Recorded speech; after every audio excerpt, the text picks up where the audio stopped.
नमस्कार मु सुप्रिया। वेनेजुएला को अस्थिर करबा परे अमेरिका राष्ट्रपति ट्रम्प कर विस्तारवादी महत्वाकांक्षा जारी रही। सेपटे रशिया परे ईरान सह ट्रेड कले अधिक 25% टैरिफ घोषणा भी कर सारी। एपटे ईरान रे सरकार विरोधी आंदोलन तीव्र रूप नहीं यार भितर अनेक गुड़िए प्रसंग जहां भारत को प्रभावित कला भलिया रही। चीन रो प्रसंग भी रही। संपर्क में आम अधिक आलोचना करबा वरिष्ठ समीक्षक विजय साहू सह।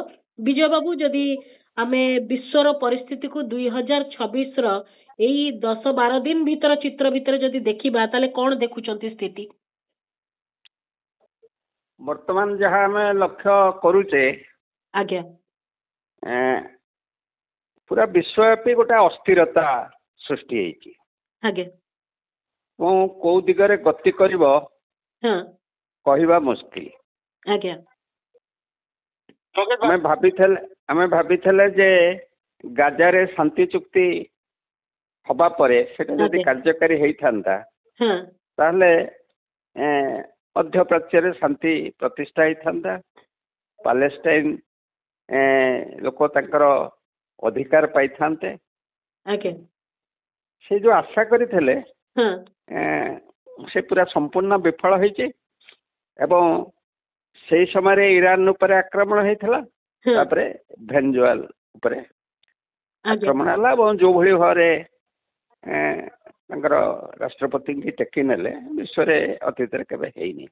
अच्छा, वर्तमान ईरान उपरे अमेरिकार धमक चली। जदियो ईरान रो साधारण लोक सेठिकार जो ऑटोक्रेटिक शासन अच्छी तार डेमोक्रेटाइजेशन चाहते परिवर्तन हो। किंतु से अमेरिका विरुद्ध रे भी अच्छा माने ईरान रो सार्वभौमत्व उपरे आक्रमण न हो सेटा से चाहते। पुणी खोमेनी आयतोल्ला खोमेनी जो डिक्टेटोरियल शासन इस्लामिक शासन चली ताको भी विरोध करूचंती। माने वेनेजुएला भलिया परिस्थिति ईरान रे नुहे, ईरान रो स्थिति नहीं। हाँ, ईरान रो स्थिति वेनेजुएला क्षेत्र रे फॉरेन फोर्सेस डिस्टेबलाइज करिया को चाहूतले।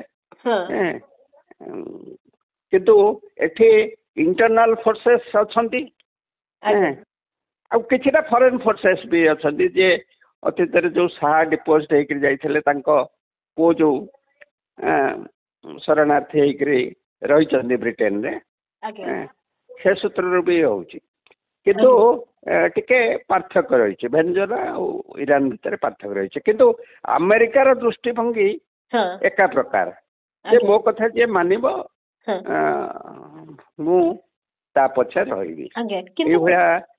अमेरिका जमती आपण कहले जे मो कथा जे मानिबो से हम सहित आमे तांको सहित रहिबु बोली किरी ये जो कथाटी होची। किंतु ट्रम्प जो प्रकार कार्यक्रम वर्तमान करूचंती माने प्रेसिडेंट तो नुहे से सुपर प्रेसिडेंट भलिया जेतळे बिहेव करूचंती पूरा विश्व को निज आयत्तर आनिबा को चाहूचंती। हठात एते शक्तिशाली हेबा पछरे कोन कारण रहिची? तांको पछरे की बळ रहिची? कोथि पई से एते महत्वाकांक्षी हे पारुचंती बा तांकर नीति ए प्रकार हे पारुची? ए कोन कि American system presidential form of government एवं प्रेसिडेंट बहुत क्षमता रही। जदियो आईन रे किसी कटकणा रही, किसी क्षेत्र में युद्ध ये आक्रमण क्षेत्र में किसी कटकणा रही। किंतु ट्रम्प बर्तमान से सब मानने बिल्कुल प्रस्तुत नुह। एपरिक निज देश भी मिनेसोटा एवं अन्य केतक जगार जो आईसी जरिया माने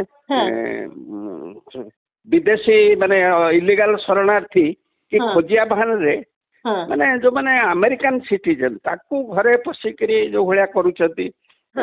आमे देखिले जड़े वयस्क महिला 37-38 वर्षर महिला तांको पुओ को स्कूल लो छाड़ीकरी आसिला बेले कि भली तांको धरिकरी अत्याचार कले एवं राति रे कॉलोनी कॉलोनी बुलिकरी जोठी से माने चाहू नांती जो माने को गोरा नुहंती जो माने सेमानक रास्ता रे ड्रम बजेकरी माने तांको राति रे सोई दउ नांती। गोटा प्रकार गोटा पागलामी चली एवं एठी ଇରାନ ଉପରେ ବି ଧମକ ଯେ ବୋମା ପକେଇବୁ ଇଏ କରିବୁ ଯଦିଓ ତୁର୍କୀ ଏବଂ ସାଉଦି ଆରବ ଏମାନେ ବି ବର୍ତ୍ତମାନ ଇରାନ ପଛରେ ଠିଆ ହେଲେଣି। ଆଚ୍ଛା ଆଜି ରାତିଟା ବି ଗୁରୁତ୍ୱପୂର୍ଣ୍ଣ କାରଣ ତାଙ୍କର ଯୋଉ ଜୁଡିସିଆରୀ ରହିଛି ଇରାନର ଯୋଉ କୋର୍ଟ ରହିଛି ସେ ଯୋଉମାନେ ବିଦ୍ରୋହ କରିଥିଲେ ମୁଖ୍ୟତଃ ଯୋଉମାନେ ତାଙ୍କର ନେତା ଯୋଉଙ୍କୁ କଲପ୍ରିଟ ବୋଲି ଧରାହେଇଛି ତାଙ୍କୁ ପବ୍ଲିକଲି ଫାଶୀ ଦେବା ପାଇଁ ବି ଆଦେଶ ହେଇଛି। ସେଟା କଣ ହବ କହିହେବନି ଏବଂ ତାକୁ ନେଇକରି ଆମେରିକା ବି ଧମକ ଦେଇଛି ଯେ ଯଦି ସେଭଳି କର ଆମେ ତମ ଉପରେ ଆକ୍ରମଣ କରିବୁ। ଇଏ ହେଲା ଗୋଟିଏ ପାର୍ଟ। ଆଚ୍ଛା ଆମ ପାର୍ଟଟା ଦେଖନ୍ତୁ ଆମେ ନା ଆମେରିକା ପଛରେ ରହିପାରିଲୁ ଠିକ ନା ଇରାନ ପଛରେ ରହିପାରିଲୁ। ତେଣୁ ଆଜି ଆମର ବୈଦେଶିକ ବିଭାଗ କାଲିଠୁ ବୋଧେ ଆଡଭାଇଜରୀ ଜାରି କଲେଣି ଇରାନରେ ଯୋଉ ଭାରତୀୟ ନାଗରିକ ମାନେ ରହିଛନ୍ତି ବା ଚାକିରିରେ ରହିଛନ୍ତି ବା ଟୁରିଷ୍ଟ ରହିଛନ୍ତି ବା ବିଜନେସ ମ୍ୟାନ ରହିଛନ୍ତି ତୁରନ୍ତ ଦେଶକୁ ଚାଲି ଆସ। ତେଣୁ ଏମାନେ ଯୋଉ ଡିପ୍ଲୋମାସି କ୍ଷେତ୍ରରେ ମାନେ କୌଣସି ଭୂମିକା ନାହିଁ।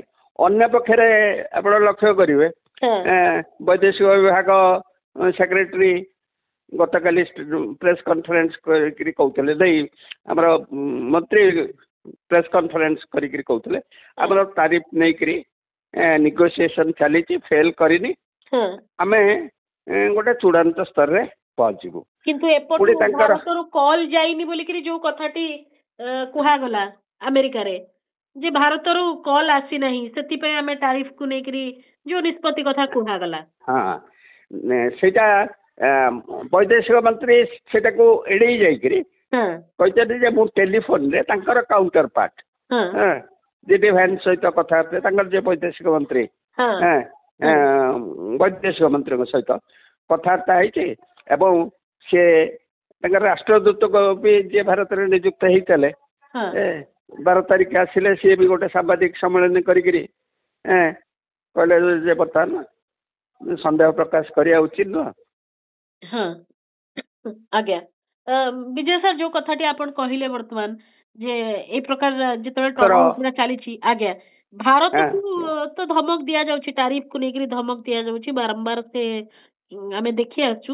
ଆଉ ଗୋଟିଏ ପ୍ରସଙ୍ଗ ମଧ୍ୟ ମୁଣ୍ଡ ଟେକିଛି ତା ହଉଛି ଡେନମାର୍କରେ ଗ୍ରୀନଲ୍ୟାଣ୍ଡକୁ ନେଇକରି ସେ ସମ୍ପର୍କରେ ବି ଆପଣଙ୍କର ମତ ଜାଣିବି। ନାଇଁ ଗ୍ରୀନଲ୍ୟାଣ୍ଡ ତ ମାନେ ଯେତେବେଳେ ଭେନେଜୁଏଲା ପରେ ସେ ସ୍ପଷ୍ଟ ଭାବରେ କହିଥିଲେ କ୍ୟୁବା ଏବଂ ଗ୍ରୀନଲ୍ୟାଣ୍ଡ କ୍ୟୁବାଟା ଥିଲା ମୁଖ୍ୟ ଲକ୍ଷ୍ୟ ତାର କାରଣ ହଉଛି କ୍ୟୁବାକୁ ମାନେ ଭେନେଜୁଏଲାକୁ କ୍ୟୁବା ସପୋର୍ଟ କରୁଛି ଏବଂ ଭେନେଜୁଏଲାର ଅଏଲ କ୍ୟୁବାକୁ ଯାଉଛି ତେଣୁ ଭେନେଜୁଏଲା ଏକ୍ଜିଷ୍ଟ କରିପାରୁଛି। ଆଚ୍ଛା ଗ୍ରୀନଲ୍ୟାଣ୍ଡର ପ୍ଲେଟା ହେଲା ଆମେରିକାର ସିକ୍ୟୁରିଟି ପ୍ରୋବ୍ଲେମ ତେଣୁ ନାଟୋକୁ ବି ଅଲମୋଷ୍ଟ ସେ ଭାଙ୍ଗି ଦେଲେଣି ଏବଂ 60-66ଟି ଯୋଉ ଅର୍ଗାନାଇଜେସନ ଇଣ୍ଟରନ୍ୟାସନାଲ ଅର୍ଗାନାଇଜେସନ ଏବଂ ବାଇପାର୍ଟିଆଇଟି ଅର୍ଗାନାଇଜେସନ ତା ସହିତ ବି ସମ୍ପର୍କ କାଟିଦେଲେଣି ଏବଂ ସେଇ ତାଙ୍କର ପଦାଙ୍ଗ ଅନୁସରଣ କରିକିରି ଇସ୍ରାଏଲ ବି ସେ କିଛି ସଂସ୍ଥାରୁ ବି ଓହରିଗଲେଣି। ତେଣୁ ଯୋଉ ଗୋଟେ ଇଣ୍ଟରନ୍ୟାସନାଲ ଅର୍ଡର ସୃଷ୍ଟି ହେଇଥିଲା ଦ୍ୱିତୀୟ ବିଶ୍ୱଯୁଦ୍ଧ ପରେ ଯଦିଓ ଲିଗାଲି ସୁ କରି ହଉନଥିଲା କାରଣ ଭିଟୋ ପାୱାର ପ୍ରମୁଖ ରାଷ୍ଟ୍ର ମାନଙ୍କର ଥିଲା କିନ୍ତୁ ଗୋଟେ ଅଣ୍ଡରଷ୍ଟାଣ୍ଡିଂ ଥିଲା। ସେଇ ଇଣ୍ଟରନ୍ୟାସନାଲ ଅର୍ଡରକୁ ସେ ସ୍ପଷ୍ଟ ଭାବରେ କହୁଛନ୍ତି କୌଣସି ଅର୍ଡର ଫର୍ଡର କିଛି ନାହିଁ ମୁଁ ଯାହା କହିବି ସେଇଟା ହିଁ ଅର୍ଡର ଏବଂ ନିଜେ ବି ଭେନେଜୁଏଲାର ୱାର୍କିଂ ପ୍ରେସିଡେଣ୍ଟ ଘୋଷଣା କରିଦେଲେ କହିଲେ ଯାହାକୁ ଦାୟିତ୍ୱ ଦିଆହେଇଛି ସେ ମୋ କଥା ଶୁଣୁନି ତେଣୁ ମୁଁ ୱାର୍କିଂ ପ୍ରେସିଡେଣ୍ଟ ହେଇଗଲି।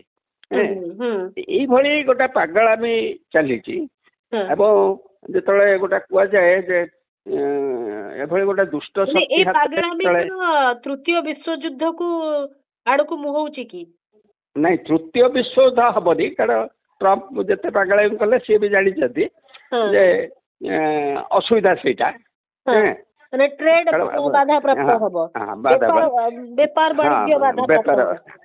ମୁଖ୍ୟ ସିଏ ତାଙ୍କର ଆସେସମେଣ୍ଟ ଭିତରେ କାରଣ ଇଲେକ୍ସନ ବେଳେ ପ୍ରତିଶ୍ରୁତି ଦେଇଥିଲେ ଆମେରିକା ଫାଷ୍ଟ ଏବଂ ଆମେରିକାର ଅର୍ଥନୀତି ଖୁବ ଚରମ ଅବସ୍ଥାରେ ଅଛି ବେକାରୀ ସମସ୍ୟା ରହିଛି ବାହାରକୁ ଯେତେ ରଙ୍ଗୀନ ଦେଖାଯାଉଛି ସେ ନୁହଁ ତେଣୁ ସେ ଭାବୁଛନ୍ତି ଯେ ଏଇ ଯୋଉ ଅସ୍ତ୍ରଶସ୍ତ୍ର ବିକ୍ରି କରିକିରି ଆଉ ଏଇ ପେଟ୍ରୋଲିୟମ ମାନେ ପଦାର୍ଥକୁ ଜବତ କରିକିରି ଆମେରିକାର ଇକୋନୋମିଟାକୁ ମୁଁ ସଜାଡ଼ି ଦେବି। ଅନ୍ତତଃ ପକ୍ଷେ ଯୋଉମାନଙ୍କୁ ଯୋଉ ହ୍ୱାଇଟ୍ ପପୁଲେସନକୁ ସେ ପ୍ରତିଶ୍ରୁତି ଦେଇଥିଲେ ଯୋଉଟା କି ତାଙ୍କର ଭୋଟ ବ୍ୟାଙ୍କ। କାରଣ ଯୋଉଠି ବେଶୀ ସଂସାଧନ ଅଛି ତା ଉପରେ ବର୍ତ୍ତମାନ ଟ୍ରମ୍ପଙ୍କର ନଜର ରହୁଛି। ତେଣୁ ଗ୍ରୀନଲ୍ୟାଣ୍ଡ ଉପରେ ଆକ୍ରମଣ କଥା କହିଛନ୍ତି। ତେଣୁ ଏଠି ୟୁରୋପିଆନ କଣ୍ଟ୍ରି ମାନେ ଯୋଉମାନେ ନାଟୋରେ ଥିଲେ ମେମ୍ବର ଥିଲେ ସେମାନେ ବି ବିରୋଧ କରୁଛନ୍ତି, କିନ୍ତୁ ବିରୋଧଟା କେତେ ଦୂର କାର୍ଯ୍ୟକାରୀ ହେଇପାରିବ? ଆମେରିକା ଟଙ୍କାରେ ନାଟୋ ଚାଲୁଥିଲା, ଏମାନଙ୍କର ନିଜସ୍ୱ କୌଣସି ସୈନ୍ୟବାହିନୀ ନଥିଲା। ଯାହା ସୈନ୍ୟବାହିନୀ ଫଣ୍ଡିଂ ଯେତେ ସବୁ ଘାଟି ସବୁ ଆମେରିକାର ଟଙ୍କାରେ ଚାଲୁଥିଲା। ଏବଂ ରୁଷିଆ ମଜା ଦେଖୁଛି ବର୍ତ୍ତମାନ, କାରଣ ତାର ଇସ୍ୟୁଟା ହେଉଛି ୟୁକ୍ରେନ। ନାଟୋ ଯେତେ ଦୁର୍ବଳ ହବ ୟୁକ୍ରେନ ଉପରେ ଦଖଲ କରିବା ସୁବିଧା ହବ। ତେଣୁ ଏଭଳି ଗୋଟେ ଦୁଷ୍ଟ ଶକ୍ତି କେତେବେଳେ କଣ କରିବ କହିବା ମୁସ୍କିଲ। କିନ୍ତୁ ମାନେ ଗୋଟେ ଅନପ୍ରେଡିକ୍ଟେବଲ ଲୋକ ଯିଏ କେତେବେଳେ ବି କିଛି କରିପାରନ୍ତି। କିନ୍ତୁ ଗୋଟେ କଥା ହଉଛି ଯେ ଜାତିସଂଘ କେବଳ ଉଦ୍ବେଗ ପ୍ରକାଶ କରିବା ଛଡା ଆଉ କିଛି ରୋଲ କରିପାରୁନାହିଁ, ଭୂମିକା ନିଭାଇ ପାରୁନାହିଁ ବୋଲିକିରି ଆମେ ବର୍ତ୍ତମାନ ପରିସ୍ଥିତିରେ ଦେଖୁଛୁ। ଏବଂ ଯେତିକ ସବୁ ଇଣ୍ଟରନ୍ୟାସନାଲ ଟ୍ରିଟିଜ ଥିଲା, ଯେତିକ ହ୍ୟୁମାନ ରାଇଟ୍ସ ର ଯୋଉ ସନନ୍ଦ ଗୁଡିକରେ ସବୁ ସିଗ୍ନେଟୋରିଜ ଥିଲେ, ସେ ସବୁର କୌଣସି ଅର୍ଥ ଥିଲା ଭଳିଆ ଲାଗୁନାହିଁ ବର୍ତ୍ତମାନ ପରିସ୍ଥିତିରେ। ନାଇଁ ତାର ଅର୍ଥ ବର୍ତ୍ତମାନ କିଛି ନାହିଁ। ଏବଂ ଯୋଉ ଭାବୁଥିଲେ ଶୀତଳ ଯୁଦ୍ଧ ପର୍ଯ୍ୟାୟ ଯୋଉଟା ଆଶା କରୁଥିଲେ ଯେ ଗ୍ଲୋବାଲାଇଜେସନ ଯୁଗ ଆସିଲା, ବିଭିନ୍ନ ଦେଶ ଇଜି ଟ୍ରେଡ୍ ଆଣ୍ଡ କମର୍ସ ହେଇପାରିବ, ଗ୍ୟାଟ୍ ଆସିଲା, WTO ଆସିଲା, ବିଶ୍ୱ ବ୍ୟାଙ୍କ ହେଲା, ୱାର୍ଲଡ ବ୍ୟାଙ୍କ ଏ ଯୋଉ IMF ହେଲା। ତେଣୁ ନିଜ ନିଜ ସ୍ପିୟରରେ ସମସ୍ତେ ଇଜିଲି ବ୍ୟବସାୟ ବାଣିଜ୍ୟ କରିବେ। ବଡ ଦେଶ ତାର ବଡ ଶକ୍ତି ଅନୁଯାୟୀ, ଛୋଟ ଦେଶ ତାର ଶକ୍ତି ଅନୁଯାୟୀ କରିବେ। କିନ୍ତୁ ଆମେରିକା ହଠାତ୍ ଯୋଉ ଟ୍ରମ୍ପ ପ୍ରତିଶ୍ରୁତି ଦେଇଥିଲେ, ନିର୍ବାଚନ ପ୍ରତିଶ୍ରୁତି ଦେଇଥିଲେ, ସେ ଦେଖିଲେ ଯେ ଆମେରିକା ନିଜସ୍ୱ କୌଣସି ତାର ପ୍ରଡକ୍ସନ ଆକ୍ଚୁଆଲି ନାହିଁ। ଆମେରିକାର ଇକୋନୋମିଟା ଲକ୍ଷ୍ୟ କରିବେ, କିଛି ବର୍ଷ ପରେ ଟୋଟାଲ ୱାର୍ଲଡର ଶକ୍ତି, ମସ୍ତିଷ୍କ, ସମାଧାନ, ବୁଦ୍ଧି ଏଇ ସବୁ ଉପରେ ଗଢି ଉଠିଛି। ଏବଂ ଯୋଉମାନେ ଯୋଉ ଅସ୍ତ୍ର ଶସ୍ତ୍ର ବିକିକିରି ତାର ଇକୋନୋମିଟାକୁ ଗୋଟେ ଷ୍ଟିମୁଲେସନ ଦଉଛି, ମୌଳିକ ଉତ୍ପାଦନ କିଛି ତାର ଆଉ ନାହିଁ। ତେଣୁ ପରିସ୍ଥିତି ରହିଛି ବିଜୟ ସାର୍। ଏଇ ଭିତରେ ଆମେ ଆଉ ଗୋଟିଏ ଜିନିଷ ଦେଖୁଛୁ ଯେ ଏଲନ ମସ୍କର ଭୂମିକା ରହୁଛି। ସିଏ ଷ୍ଟାରଲିଙ୍କକୁ ନେଇକିରି ସିଏ ମାନେ କେମିତି ତା ଦ୍ଵାରା ମ୍ୟାନିପୁଲେଟ କରିପାରିବେ, ସିଏ ମଧ୍ୟ ତାଙ୍କ ହିସାବରେ ବି ତାଙ୍କର ଚଲେଇଛନ୍ତି ବିଭିନ୍ନ ପ୍ରକାର। ମାନେ ଗୋଟେ ଅସ୍ଥିରତା ପୂର୍ବରୁ ଆଉ ଗୋଟିଏ ଅସ୍ଥିରତା ସୃଷ୍ଟି କରିବା ପାଇଁ ଯୋଉ ସବୁ ପ୍ରକାର ନେଟୱାର୍କ ବନ୍ଦ କରିଦବା, ବ୍ଲାକ୍ ଆଉଟ୍ କରିଦବା, ସେଇ ପ୍ରକାର ପରିସ୍ଥିତି ମଧ୍ୟ ଗୋଟେ ରହୁଛି। ଆପଣ ଲକ୍ଷ୍ୟ କରିଥିବେ ସେ ୟାକୁ ବି ଗେଟ୍ ଆଉଟ୍ କରିଦେଇଥିଲା। କିନ୍ତୁ ଟ୍ରମ୍ପଙ୍କ ସହିତ ପ୍ରଥମେ ଭଲ ସମ୍ପର୍କ ହେଲା, ତାପରେ ଖରାପ ଗେଟ୍ ଆଉଟ୍ କରିଦେଇଥିଲା ଯେ ବାନ୍ଧିଦେବି ବୋଲି କହିଦେଇଥିଲା। ତମେ ଆମେରିକାନ ସିଟିଜେନ ନୁହଁ ବୋଲି କହିଦେଇଥିଲା, ଇଲିଗାଲ ଇମିଗ୍ରାଣ୍ଟ ବୋଲି କହିଥିଲା। କିନ୍ତୁ ତାଙ୍କର ବର୍ତ୍ତମାନ ଯୋଉ କିଚେନ କ୍ୟାବିନେଟ କ୍ଲୋଜ ଯୋଉ 4-5 ଜଣ ଭିତରେ ଇଏ ଏଲନ ମସ୍କ ବି ରହିଛନ୍ତି। ତେଣୁ ଏ ଯୋଉ ବେପାରୀଙ୍କର କୌଣସି ନୈତିକତା, ମୋରାଲିଟି ଆମେ ଯୋଉଟା ଭାବୁଛେ, ହ୍ୟୁମାନ ଫିଲିଂ, ଏସବୁ କିଛି ନାହିଁ। ସେମାନେ ବରଂ ଯଦି ଆଗାମୀ ସମୟରେ କିଛି ପରିସ୍ଥିତି ହବ, ସେ ତାଙ୍କର ବଙ୍କର ରେଡି ରଖିଥିବେ କେମିତି ସୁରକ୍ଷିତ ସ୍ଥାନକୁ ଯିବେ ବୋଲି। ଯାହା ଫେସ୍ କରିବେ ସାଧାରଣ ଜନତା ବିଭିନ୍ନ ରାଷ୍ଟ୍ରର ଫେସ୍ କରିବେ। ମୁଁ ଆଉ ଗୋଟିଏ ପ୍ରସଙ୍ଗ ଜାଣିବି, ଇଏ ତ ଗଲା ସେପଟର ପରିସ୍ଥିତି, କିନ୍ତୁ ଏବେ ଆମକୁ ତ ଧମକ ଆସୁଛି ବିଭିନ୍ନ ସମୟରେ ଟାରିଫକୁ ନେଇକରି। ଆମର ଚାଇନା ସହିତ ରିଲେସନସିପ ର ଯୋଉ ପ୍ରକାର ଡେଭଲପମେଣ୍ଟ ବର୍ତ୍ତମାନ ଦେଖା ଯାଉଛି, ତା ପଛର କାରଣ କଣ? ମାନେ ହଠାତ୍ ଆମର ଆଭିମୁଖ୍ୟ ଚେଞ୍ଜ ହବା। ଆମେ ଡୋକଲାମ ଇସ୍ୟୁ ଦେଖିଥିଲେ, ପ୍ୟାଙ୍ଗଙ୍ଗ ଇସ୍ୟୁ ଦେଖିଥିଲେ, ତାପରେ ଆମର ବହୁତ ପ୍ରକାର ପରିବର୍ତ୍ତନ ଆସିଥିଲା। ଆମେ ସିଧାସଳଖ ନ କହିଲେ ମଧ୍ୟ କେତେବେଳେ କଣ ବୟକଟ ଚାଇନା ଆଉ ଅନ୍ୟାନ୍ୟ ପ୍ରକାର ଆମେ କରୁଥିଲେ ଏବେ ପୁଣି ଗୋଟେ ପରିସ୍ଥିତିରେ ପରିବର୍ତ୍ତନ ଦେଖାଯାଉଛି ୟାର କଣ ଉଦ୍ଦେଶ୍ୟ ଏବଂ ତାକୁ କିଛି ଅବଶ୍ୟ ମିଡିଆରେ ଚର୍ଚ୍ଚା ଚାଲିଛି ଇଏ ଦେଖନ୍ତୁ ଆମେରିକା ଆମକୁ ଧମକେଇଲା ବେଳକୁ ଆମେ ଆଉ ଗୋଟିଏ ଆଉ ଗୋଟିଏ ବଡ ରାଷ୍ଟ୍ର ସହିତ ଆମର ଯୋଗସୂତ୍ର ବଢୁଛି ଏପଟେ କୁହାଯାଉଛି ଅପରେସନ ସିନ୍ଦୁର ବି ଚାଲିଛି ଯଦି ଅପରେସନ ସିନ୍ଦୁର ଚାଲିଛି ଚାଇନା ପରୋକ୍ଷରେ ସପୋର୍ଟ କରୁଥିଲା ପାକିସ୍ତାନ ଜାଣିକିରି ମଧ୍ୟ ଆମେ କେମିତି ପୁଣି ଏଥିରେ ଆଗେଇ ପାରୁଛେ ଏସବୁ ସମ୍ପର୍କରେ ବି ଆପଣଙ୍କର ମତ ଚାହିଁବି। ଆକ୍ଚୁଆଲି ଚାଇନାର ଯୋଉ ଟ୍ରାପ୍ କୁ ଇଣ୍ଡିଆର ଡିପ୍ଲୋମାସି ବୁଝିବା ବହୁତ କଷ୍ଟ ଡିପ୍ଲୋମାଟ ମାନେ ଚାଇନା ମାନେ ଦ୍ୱିତୀୟ ବିଶ୍ୱଯୁଦ୍ଧ ପରେ ବା ତାର ଯୋଉ ଲିବରେସନ ମୁଭମେଣ୍ଟ ପରେ 1949-50 ପରେ ଚାଇନା କୌଣସି ବୃହତ ଯୁଦ୍ଧ ଲଢିନି ସେ କୌଣସି ଯୁଦ୍ଧ ବଜେଟ ତାର ଖୁବ କମ। ଆଚ୍ଛା ଆପଣ ଚିନ୍ତା କରନ୍ତୁ ଯୁଦ୍ଧ ବିକାଶ ଏକାଠି ହେଇପାରିବ ନାହିଁ କିନ୍ତୁ ଏବଂ ସେ କମ କଥା କୁହେ ଶୁଣେ ବେଶୀ ଆଚ୍ଛା ଏବଂ ଆସ୍ତେ ଆସ୍ତେ ଗ୍ଲୋବାଲ ଟ୍ରେଡ୍ ଭିତରେ ସେ ପଶି ଯାଇଛି ଏବଂ ସେ ତାର ବର୍ତ୍ତମାନ ଯାହା ସମୀକ୍ଷା କହୁଛନ୍ତି ସେ ଆଉ କିଛି ବର୍ଷ ମାନେ ଆମେରିକାକୁ ପ୍ରାକ୍ଟିକାଲି ଟପିବା ପର୍ଯ୍ୟନ୍ତ କେବଳ ଯୋଉ ଭଲ୍ୟୁମ ଅଫ ଇକୋନୋମି ନୁହଁ ତାର ଯୋଉ ଅସ୍ତ୍ରଶସ୍ତ୍ର ମାନେ ଆମେରିକା ଆଜି ବି ତ ଅସ୍ତ୍ରଶସ୍ତ୍ର ଏ କ୍ଷେତ୍ରରେ ପାୱାରଫୁଲ ନା ତେଣୁ ସେଇ ଅସ୍ତ୍ରଶସ୍ତ୍ରର ବର୍ତ୍ତମାନ ବିକଳ୍ପ ଅସ୍ତ୍ରଶସ୍ତ୍ର ଚିନ୍ତାରେ ସେ ଅଛି ଆଉ ଯୋଉ ସେ ଗୋଟେ କନଭେନସନାଲ ହେଇଗଲାଣି ଅସ୍ତ୍ରଶସ୍ତ୍ର କ୍ଷେପଣାସ୍ତ୍ର ଅମକ ସମ ତାର ଯୋଉ ନୂଆ ଟେକ୍ନୋଲୋଜିରେ ତାର ଯୋଜନା ସେ 10-15 ବର୍ଷ ପ୍ଲାନିଂ କରୁଛି ଯେତେବେଳେ ପ୍ରାକ୍ଟିକାଲି ସେ ଟପିବ ସେତେବେଳେ ଏଇ ସବୁ ଦେଶ ଗୁଡିକ ଯୋଉ ଆମ ପାଖାପାଖି ଦେଶ ତାର ପ୍ରକୃତ ରୂପ ଦେଖିବେ ତେଣୁ ସଂଯତ ଭାବରେ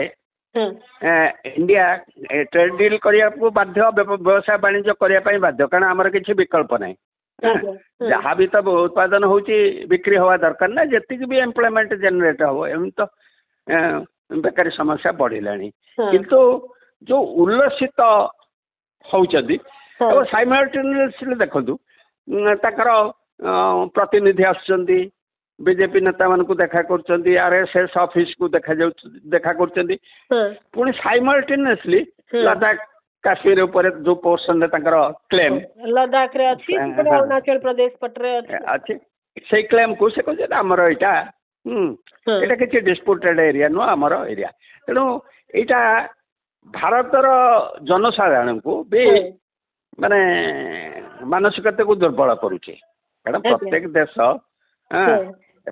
ଏପରିକି ସରକାରକୁ ବିରୋଧ କଲେ ବି ଲୋକ ଚାହୁଁଛନ୍ତି ଆମର ସ୍ୱାଭିମାନ ନଷ୍ଟ ନ ହଉ ଆମେ ଗୋଟେ ସୋଭରେନ୍ କଣ୍ଟ୍ରି ଆମକୁ ଆମେରିକା ଧମକ ନ ଦଉ ବା ଚୀନ ଇନଡାଇରେକ୍ଟଲି ଧମକ ନ ଦଉ ବା ଅନ୍ୟ କୌଣସି ଧମକ ନ ଦଉ କିନ୍ତୁ ଆମେ ସେଇଟା ବୁଝିବା ପାଇଁ ପ୍ରସ୍ତୁତ ନୁହଁ ଆମେ କେବଳ ଅତି ବେଶୀରେ ପାକିସ୍ତାନକୁ ଟିକେ ଜୋର ଦେଇକିରି କହିଦଉଥିଲେ ପାକିସ୍ତାନ ବି ଆମକୁ ଧମକ ଦେଲାଣି ପାକିସ୍ତାନ ବି ସେଇ ଗୋଷ୍ଠୀ ଭିତରେ ରହିଛି ତେଣୁ ଏଭଳି ପରିସ୍ଥିତିରେ ଚୀନ ଦ୍ୱାରା ଆମର ଏଇ ଯୋଉ ଅଧିକ କିଛି ବେନିଫିଟ ହବ ତାର କିଛି ମାନେ ନାହିଁ ହବାର ଚାନ୍ସ ନାହିଁ ଏଇ ଯୋଉ ପୁରା ଅସ୍ଥିରତା ବର୍ତ୍ତମାନ ରହିଛି ବିଶ୍ୱର ବିଭିନ୍ନ ରାଷ୍ଟ୍ର ଭିତରେ ଅସ୍ଥିରତା ରହିଛି ଅସ୍ଥିରତା ସୃଷ୍ଟିକାରୀରେ ଟପ୍ ରେ ଟ୍ରମ୍ପଙ୍କ ନାଁ ରହୁଛି ଆଉ ଅନ୍ୟାନ୍ୟ ଏଲିମେଣ୍ଟ ସବୁ ଅଛନ୍ତି କିନ୍ତୁ ଟ୍ରମ୍ପ ସର୍ବ ଉପରେ ରହିଛନ୍ତି এই ପରିସ୍ଥିତିରେ ଭାରତ ତାର ଯୋଉ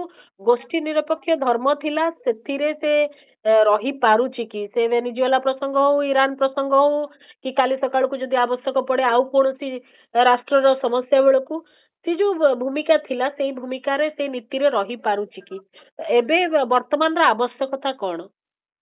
ନାଇଁ ସେ ରହିବା ପାଇଁ ହେଲେ ଶକ୍ତି ଦରକାର ଶକ୍ତି ମାନେ ନେତୃତ୍ୱର ମାନେ ଭଏସ ଟା ଥିବା ଦରକାର ଏପର୍ଯ୍ୟନ୍ତ କୌଣସି ଦୁର୍ବଳତା ସେ ରାଷ୍ଟ୍ର ହାତରେ ନ ଲାଗିଥିବା ଦରକାର। ଆଚ୍ଛା ତେଣୁ ସେ ଭଏସ ଟା ଆମେ ଟ୍ରମ୍ପ ଆସିବା ଦିନଠୁ ଏଇ ଯୋଉ ସେକେଣ୍ଡ ଫେଜରେ ଆମେ ହରେଇ ଦେଇଛେ କୌଣସି କଥାରେ ଅନ୍ତତଃ ପ୍ରଧାନମନ୍ତ୍ରୀ ଅଫିସିଆଲି କିଛି କହୁନାହାନ୍ତି। ଆଉ ଯିଏ କହୁଛନ୍ତି ଦେଖନ୍ତୁ କେମିତି କଣ୍ଟ୍ରାଡିକ୍ଟରୀ। ବୈଦେଶିକ ମନ୍ତ୍ରୀ କହିଲେ ଆମର ବିକଳ୍ପ ୟୁରୋପକୁ ଯାଇଥିଲେ ଆଲୋଚନା କରୁଥିଲେ ଆମର ଟ୍ରେଡ୍ ଡିଲ୍ ହବ। ପୁଣି ସେଇ ୟୁରୋପକୁ କିଛି ମାସ ତଳେ ଯେତେବେଳେ ଆଲୋଚନା ଚାଲିଥିଲା ସେଠି ତାକୁ ମନ୍ତବ୍ୟ ଦେଲେ ଯେ ୟୁରୋପ ଆମକୁ ହ୍ୟୁମାନ୍ ରାଇଟ୍ସ କଥା ନ ଶିଖଉ।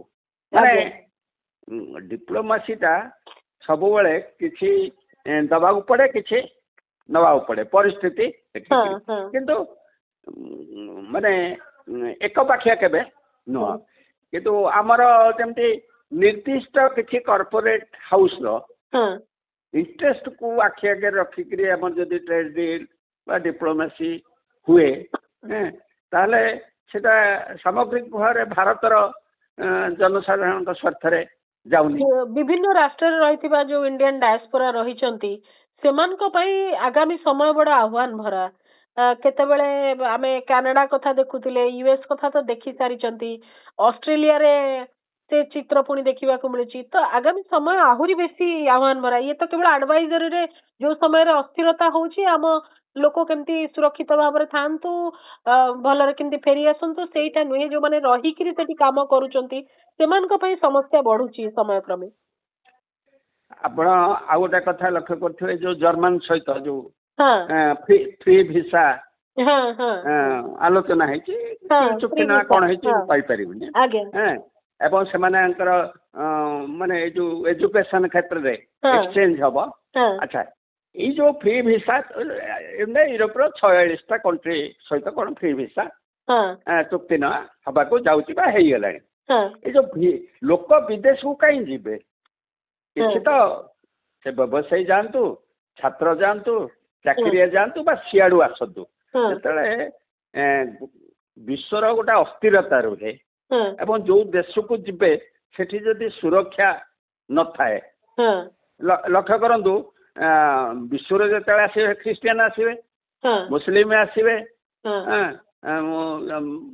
ସାଉଥ ଆଫ୍ରିକାନ ବି ଆସିବେ। ଆମର ଯୋଉ ପ୍ରକାର ହିନ୍ଦୁ ହିନ୍ଦୁ କହିକିରି ଉଗ୍ରତା ଆମେ ସୃଷ୍ଟି କରିଦେଇଛେ, ତେଣୁ ସେମାନେ ତ ସେଇଟାକୁ ଲକ୍ଷ୍ୟ କରୁଛନ୍ତି ନା ନାଇଁ? ତାଙ୍କ ଦେଶର ଯୋଉ ଡୋମେଷ୍ଟିକ ଅଡିଏନ୍ସ ଅଛନ୍ତି ନିଶ୍ଚୟ ସେମାନେ ଲକ୍ଷ୍ୟ ନ କରୁଥିଲେ ଗୋଟେ ଓଡିଶା ଭଳି ଗୋଟେ ରାଜ୍ୟକୁ ଯାଆନ୍ତୁନି ବୋଲିକିରି କାହିଁକି ଆଡଭାଇଜରୀ ଆସିଥାନ୍ତା? ଗୋଟେ ନିର୍ଦ୍ଦିଷ୍ଟ ଲ ଆଣ୍ଡ ଅର୍ଡର ସିଚୁଏସନ କୁ ନେଇକିରି ଯେତେବେଳେ କିଛି ଖବର ଆସୁଛି। ଆଜ୍ଞା ଏଇ ଲକ୍ଷ୍ୟ କରନ୍ତୁ ଏଇ 2 ଦିନ ତଳେ ବୋଧେ 13 ତାରିଖ ଦିନ ଆମର ଇଏ ପ୍ରତିରକ୍ଷା ମୁଖ୍ୟ ଉପଦେଷ୍ଟା ସିଏ ଯଦି ଭାଷଣ ଦେଇକିରି 1000 ବର୍ଷ ତଳର ଇତିହାସକୁ ଖୋଳିବେ ଏବଂ ପ୍ରତିଶୋଧ ନେବା କଥା କହିବେ, ଏଇଟା କଣ ଗୋଟେ ବାର୍ତ୍ତା ଯାଉଛି? ତାମାନେ ଗୋଟେ ଆମେ ନା ଦେଶର ସୁରକ୍ଷା କଥା ଚିନ୍ତା କରୁଛେ, ନା ଦେଶର ଆର୍ଥିକ ସୁରକ୍ଷା କଥା ଚିନ୍ତା କରୁଛେ, ମାନେ କୌଣସି ଗୋଟେ ନିର୍ଦ୍ଦିଷ୍ଟ ନୀତିରେ ଆମେ ରହିନେ। ଏଇଭଳି ପରିସ୍ଥିତିରେ ଟ୍ରମ୍ପ ବହୁତ ମାରାତ୍ମକ ରୂପ ନେଇକିରି ଆସୁଛି। ମୁଁ ଶେଷ ପ୍ରତିକ୍ରିୟା ଚାହିଁବି ବିଜୟ ସାର୍। ଏବେ ବିଶ୍ୱର ବିଭିନ୍ନ ରାଷ୍ଟ୍ରରେ ଯାହା ବି ପରିସ୍ଥିତି ଚାଲିଛି ବହୁତ ସୂଚନା ଆସୁଛି, ମିସ୍ ଇନଫର୍ମେସନ ବି ଆସୁଛି, ଡିସଇନଫର୍ମେସନ ବି ଆସୁଛି। ସେଥିରୁ କୋଉଠି ଠିକ କୋଉଠି ଭୁଲ ତାକୁ ନେଇକିରି ବହୁତ ସମୟରେ ଜାଣିବା ମଧ୍ୟ ସମ୍ଭବ ହଉନାହିଁ। ସେ ସମୟରେ ଯୋଉ ପ୍ରକାର ତର୍ଜମା, ଯୋଉ ପ୍ରକାର ନ୍ୟାସନାଲ ଓ ଇଣ୍ଟରନ୍ୟାସନାଲ ମିଡିଆରେ ଯେମିତି ତର୍ଜମା ଚାଲିଛି ସେ ଉପରେ ଆପଣଙ୍କର ଶେଷ ପ୍ରତିକ୍ରିୟା। ଆକ୍ଚୁଆଲି ଭାରତର ଡିପ୍ଲୋମାସି ମାନେ କଣ ହବ ନ ହବ, ଦଳେ ପ୍ରୋ ଆମେରିକାନ ଗୋଷ୍ଠୀ ଅଛନ୍ତି, ଦଳେ ଆଣ୍ଟି ଆମେରିକାନ ଗୋଷ୍ଠୀ ଅଛନ୍ତି। ଯୋଉମାନେ ପ୍ରୋ ଆମେରିକାନ ଯେକୌଣସି ପ୍ରକାର ଡିଲ୍ କରିବା ପାଇଁ ମାନେ ପ୍ରସ୍ତୁତ, ମାନେ ପ୍ରଭାବ ମାନେ ସରକାରକୁ ବାର୍ତ୍ତା ଦଉଛନ୍ତି। ଆଚ୍ଛା ଯୋଉମାନେ ଆଣ୍ଟି ଆମେରିକାନ ବର୍ତ୍ତମାନ ଯୋଉ ହ୍ୟୁମାନ ରାଇଟ୍ସ ଟ୍ରମ୍ପ ଯାହା କରୁଛି ବିଶ୍ୱବ୍ୟାପୀ ଯୋଉ ଇଏ କରିଛନ୍ତି, ସେଇ ଲବିଟା ଖୁବ କମ୍ ଇଣ୍ଟେଲେକ୍ଚୁଆଲ ଲବି ଏବଂ ଯଥାର୍ଥ ସେମାନଙ୍କ କଥା, ସେମାନଙ୍କ ବି ପ୍ରେସର ରହୁଛି। ଆଚ୍ଛା ଇଆଡେ ସରକାର ଦେଖୁଛନ୍ତି ଯଦି ପ୍ରକୃତିରେ ଡିଲ୍ କରିବେ ଆମେରିକା ମାନେ ସର୍ତ୍ତରେ ଏବଂ ତାପରେ ଅସ୍ତ୍ରଶସ୍ତ୍ର କିଣିବେ, କାରଣ ଆମେରିକା ଡିଲ୍ ର ମୁଖ୍ୟ ହଉଛି ଅସ୍ତ୍ରଶସ୍ତ୍ର ଥୋଡ଼ାଏ ଆଜ୍ଞା ଆମଠୁ କିଣ, ଯୋଉଗୁଡା ତାର ଦରକାର ନାହିଁ ଆଉ, ବୁଝିପାରିଲେ କି? ସେ ନ୍ୟୁ ଜେନେରେସନ ଆଡକୁ ଯିବ, ମାନେ ତାଙ୍କ ଷ୍ଟକ୍ ଗୁଡାକ ସେ ବିକ୍ରି କରିଦେଇକିରି ନୂଆ ଜେନେରେସନ ଆଡକୁ ଯିବେ, ନୂଆ ଜେନେରେସନ ଆଡକୁ ଯିବେ। ଆଚ୍ଛା, ଏ କଥା ତ ଆସିବ ନା, କାରଣ ଯୋଉଟା କିଣା ବିକା ହବ ସେଗୁଡା ତ ଆସିବ, ତାର ଡିଫେନ୍ସ କମିଟି ଅଛି ନିଶ୍ଚିତ ଆସିବ। ତେଣୁ ଏଇ ଅବସ୍ଥାରେ ଏକମାତ୍ର ପ୍ରଧାନମନ୍ତ୍ରୀଙ୍କର ଦରକାର ଭୋଟ, ନେକ୍ସଟ ଇଲେକ୍ସନ ଜିତିବା। ତେଣୁ ସେ ସବୁ ଆର୍ଥିକ ଇସ୍ୟୁ ଡିପ୍ଲୋମାସି ୱିଡ୍ର କରି ନେଇକିରି ବର୍ତ୍ତମାନ ଧର୍ମୀୟ ଉନ୍ମାଦନ ଆଡକୁ ବେଶୀ କହିଛନ୍ତି ଏବଂ ଆହୁରି ଆଗକୁ ବି ବଢିବ। ମୁଁ ଯଦି ଗୋଟିଏ ଶବ୍ଦରେ ଆପଣ ବର୍ତ୍ତମାନ ପରିସ୍ଥିତିକୁ ଗୋଟିଏ ଶବ୍ଦରେ କହିବାକୁ ଚାହିଁବେ ତାହେଲେ କଣ କହିବେ? ପ୍ରଧାନମନ୍ତ୍ରୀ ଏବଂ ଆମ ଦେଶର ସ୍ଥିତି। ପ୍ରଧାନମନ୍ତ୍ରୀ ଶାସନ ମାନେ ଓହରି ଯିବା ଦରକାର, ଯେତିକି ଇମେଜ ରହିଛି ଆଉ ସେ ତୁରନ୍ତ ଓହରି ଯିବା ଦରକାର। ତାଙ୍କ ଦଳର ଆଉ କିଏ ପ୍ରଧାନମନ୍ତ୍ରୀ ହେଇପାରନ୍ତି, କାରଣ ଗୋଟା ଯେତେବେଳେ ପର୍ସନାଲ ଲେବୁଲରେ ଇଗୋ କ୍ଲାସ ହେଇଗଲାଣି, ଇଗୋ କହିବାନି ମାନେ ବେଶୀ ଇଗୋଟା ହଉଛି ଟ୍ରମ୍ପର, ଆଉ ମୋଦି ଏଇ ଇସ୍ୟୁକୁ ହ୍ୟାଣ୍ଡେଲ କରିପାରିବେ ନାହିଁ। ଆଜ୍ଞା, ଓକେ। ଟ୍ରମ୍ପଙ୍କ ଦୃଷ୍ଟିଭଙ୍ଗୀରୁ ଗୋଟେ ଶବ୍ଦରେ ଯଦି କୁହାଯିବ, ଗୋଟେ ବାକ୍ୟରେ ଯଦି କହିବେ, ଟ୍ରମ୍ପ ଭାବୁଛନ୍ତି ପୃଥିବୀଟା ହଉଛି ଆମେରିକା ଏବଂ ସିଏ ହଉଛନ୍ତି ଆମେରିକାର ମାନେ ପୃଥିବୀର ସ୍ରଷ୍ଟା ଏବଂ ତାର ରକ୍ଷାକର୍ତ୍ତା। ଏବଂ ଯୋଉଠି ଯାହା ସମ୍ପତ୍ତି ଅଛି, ପ୍ରାକୃତିକ ସମ୍ପଦ ଯେତିକି ଯାହା ସବୁ ଆମର, ଭୁଲ ଏମାନେ ଦଖଲ କରି ରଖିଛନ୍ତି। ଆମ ଅଧିକାରକୁ ଆମେ ଛଡେଇ ଆଣିବାରେ କିଛି ଅସୁବିଧା ନାହିଁ, ଲୋକ ମରନ୍ତୁ, ହତ୍ୟା ହଉ, ଯାହା ହଉଛି ହଉ। ଆଜ୍ଞା, ଠିକ କହିଲେ। ବହୁତ ବହୁତ ଧନ୍ୟବାଦ ବିଜୟ ସାର୍। ଆମେ ସାମଗ୍ରିକ ଚିତ୍ର ଉପରେ ଅତି ସଂକ୍ଷେପରେ ଚର୍ଚ୍ଚା କରିଛୁ, କାରଣ ସବୁ ରାଷ୍ଟ୍ରର ସ୍ଥିତି ଭିନ୍ନ, ତାର କାରଣ ଭିନ୍ନ ଏବଂ ସେ ସମ୍ପର୍କରେ ଆମେ ଅଧିକ ଆଲୋଚନା ପାଇଁ ଅଧିକ ସମୟ ବି ଆବଶ୍ୟକ। ଆମେ ଅଳ୍ପରେ ସବୁ ପରିସ୍ଥିତିକୁ ଟିକେ ଚର୍ଚ୍ଚା କରିଛି। ସ୍ୱତନ୍ତ୍ର ଆଲୋଚନାକୁ ଏଇଠି ରଖୁଛି। ନମସ୍କାର।